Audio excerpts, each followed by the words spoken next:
The fans became a mob of 2,000, and the rowdiness rapidly became rioting.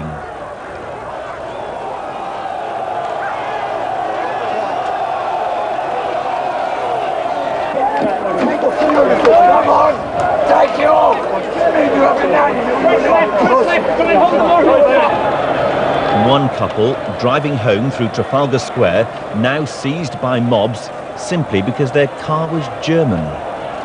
One thug, proudly wrapped in his country's flag, kicking, beating the vehicle, having smashed the rear window. Their violent task accomplished, they selected another innocent passerby.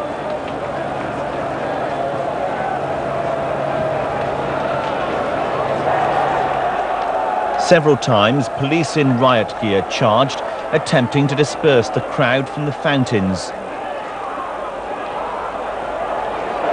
And several times, fans attempted to go on the attack.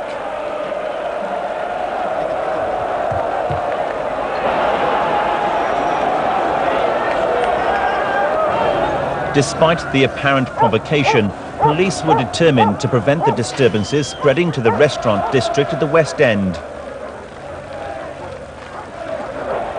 Yet two Ministry of Defence police officers had to run from their patrol car. Every panel, every window of the vehicle was smashed within 60 seconds.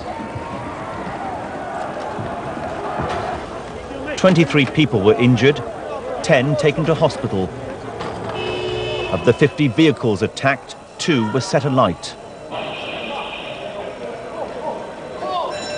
One of the police officers in the patrol car said he had to run for his life. There's only one option, not stay in the vehicle. We just had to get out, and that's what we did. We just got out and made a rapid escape from the area.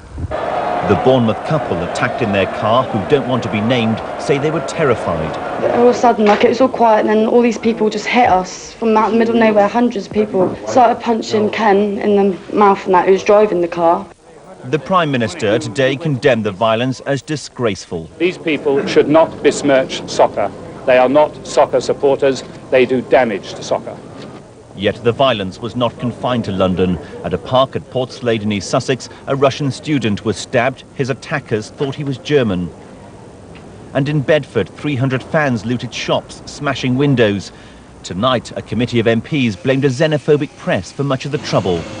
Adrian Britton, News at 10.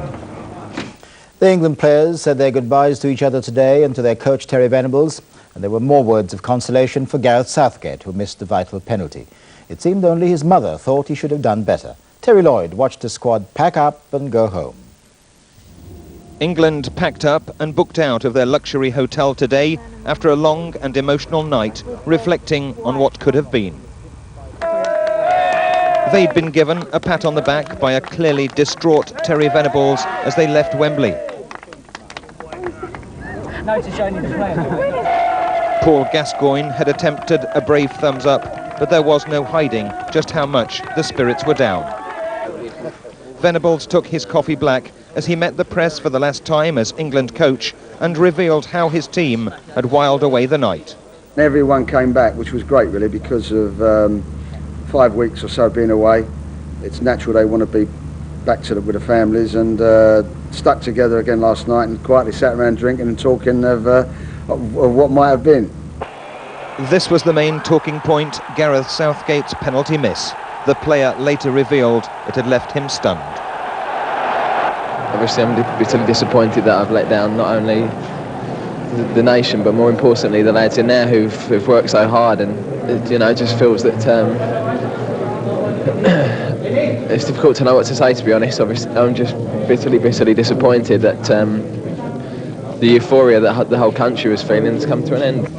Yet he was clapped out of Wembley last night and told he must quickly come to terms. Someone said to me a long while ago, what doesn't destroy you completely only makes you stronger, and he'll find that. I said to him he's got a week to cry and he's got to get back in the game again. Aston Villa's defender was one of the last to leave the team's hotel today. He'd had a restless night. Even his mother had asked, why didn't you belt that ball? But there were handshakes all round as he was driven away, proof of no hard feelings. Terry Lloyd, News at 10, Burnham Beeches.